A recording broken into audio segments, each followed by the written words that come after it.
Hello and welcome to JJ Media House. It's Jordan, and today I'm going to be doing a review, which I don't do very many reviews. It's actually originally what I wanted to just do on my channel. So bear with me here if it's not that great, but I'm going to try. So I'm going to be reviewing Wolfenstein: The Old Blood, which is a prequel to Wolfenstein: The New Order. It's a standalone DLC, and here are my thoughts on it. So first of all, I want to talk about the graphics. The graphics are okay. On PS4, which I played on the original game, and on PC, which I played this on primarily.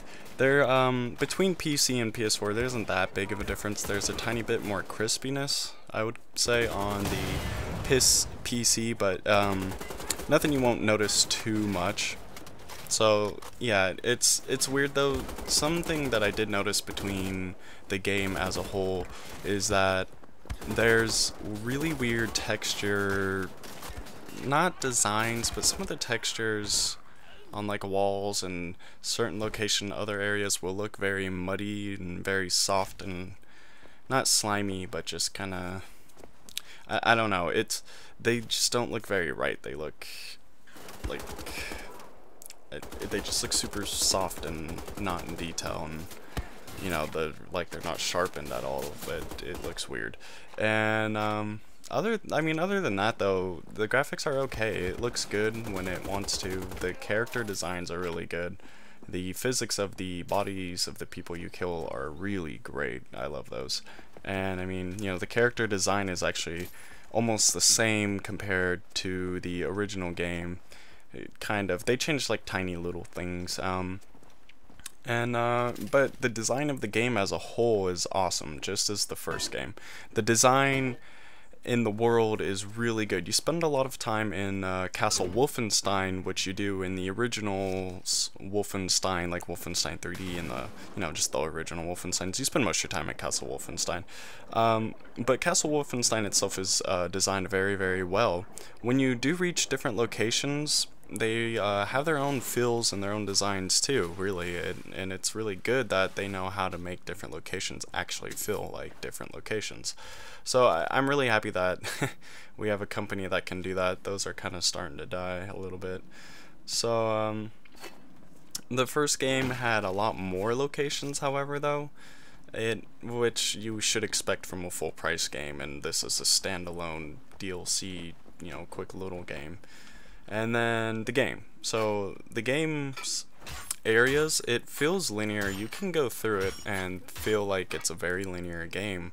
However, it's really not. It's actually a very open to those who take the time to explore. Like, if you really look around, you'll notice that it's a very open world, actually. Not like open world as you can explore and, do side quests and things like that, but open as in, if you do explore, you will be rewarded. It's a lot more open than you think. There's a lot of secrets to be found. There's some really cool little hidden levels that if you've played the first one, you'll know about. I don't feel like spoiling it though, which they are scattered around. I love the aspects of these games, and it's really cool. It's almost like taking a classical shooter and making it more like modern. It takes the openness of a classic shooter and the mechanics of a classic shooter and moderates it a bit, and I think it's a really, really, really good design. So the gunplay, is really, really important. You can't mess up on the gunplay in a single player only FPS. And they have nailed it. I honestly have never felt better gunplay in any single player FPS. They did a really good job. Now, they didn't really add much from the original game. They added like a pipe and changed some of the design of some of the weapons. The sniper this time around is actually a bolt action because, Castle Wolfenstein in this game takes place in like the 40s and right before the beginning of the actual next game, which is pretty cool. So, right, the gunplay is great, and the single player is great, and it's just a blast to play through. It's a very ballistic kind of single player. You can dual wield every single gun except like super heavy guns that you have to like pull off turrets, which you can just use the turret and then rip the gun off and take it with you and use the ammo until it runs out. There's also perks that you can get that you don't like get skill points or anything like that, but you do get perks through doing certain challenges. You do these challenges and then you get a perk, and then there's multiple levels of that perk where you do more and more of that challenge. It's really cool, it's nice. You wouldn't need to do any to get through the game, but it definitely helps, I will say that. And you know, that's kind of the game right there. It's very single player driven, only single player, and then you got the story, which is, in my opinion, I think it's actually really good. I mean, considering this one and the whole game, the next actual official $60 game.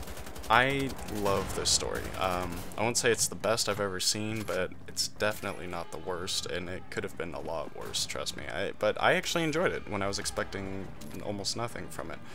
So, what's kind of bad about this game? Oh, one thing I forgot to mention is that even though it is kind of like a brute force game and you can dual wield guns and all this stuff, you can play it stealthy, which is awesome. You have the choice to tackle most situations however you want. It's not a very linear situation kind of game. There are a couple situations where it is, which is going to bring me to what I was just about to talk about, the bad things. Now, there isn't very many, and I will say the worst thing about this game is actually the beginning of it. After the prologue, you're forced into a stealth section where you have to hide from these big guys that you have to like turn off this power thing by holding it down for a couple seconds, which they could turn around and see you, and then you gotta run up and like kill them from behind. And at first I didn't even know you could kill them while the power was down, and it was really frustrating. And I think it kind of represents, you know, the exact opposite of what the game really is, which is this kind of open, do it your own way kind of game. And the forced stealth section took me it probably took me the longest part of the game, and it took me a while to do. It was frustrating, and I think that, you know, it was a bad choice because you have people who spend $20 on your game, and then the first thing they get to experience out of it is like a really bad stealth part that's forced upon them, that's also really frustrating and really hard, and they're not going to want to continue it. But the thing is like once you get over that curb, it's really, really good. And I think what they should have actually just done is opened it right away, or at least let them get a little bit more used to the stealth mechanics and the fact that they could even do it before introducing something that hard. I honestly don't think it should have really been in there at all. So, next thing that's kind of bad-ish. It's not really that bad. I mean, the game's short, obviously. I mean, it's a single-player kind of DLC kind of game. Standalone DLC, $20. It's only $20. So, you shouldn't really expect it to be very big, and there's also not as many areas as in the first game, but like I said, it's still really good for what it is. And overall, I think the game is great, and if you haven't played the New Order yet, I would say pick this up for 20 bucks, and if you really like it, then get the New Order and play through that, because they're both magnificent. Great games. The New Order, Wolfenstein The New Order, is probably my 2014 game of the year. I mean, that game was really, really good, and it just got no attention because of all the bad games people kept buying that were coming out. So I would recommend picking it up. If you have played The New Order like me, then you should still buy it, because it's a great game, and it is really fun. And you know, like I said, I just loved it. It's been so long since an FPS has felt this good, since an FPS was single player concentrated, since an FPS has gone back to its root, and it's gone back to its roots, and it knows how to make it fun still, with moderate, you know, mechanics, with stealth, and it's really, really great, and I would really do recommend it, and I think you guys should play it. So okay, there it is. There's my opinion. So like I said at the beginning, I don't do very many reviews, and I really appreciate everyone watching this and supporting my channel. It's I know I haven't been uploading that much content. That's probably why I don't get that many views.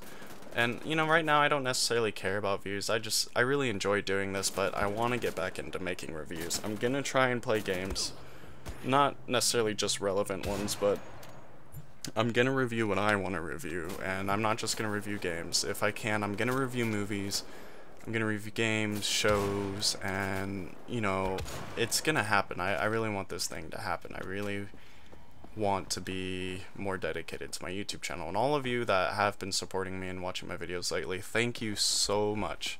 So if you have liked this video, go ahead, please do leave a like, and if you want to see more, you know, if you like watching these or my gameplays or anything, or you think this is interesting, please do subscribe. And, you know, if you have questions, ask me. If you want to be in a video with me, ask me. You know, just ask, and I most likely will be open to the idea. Again, thank you all. Have a great day.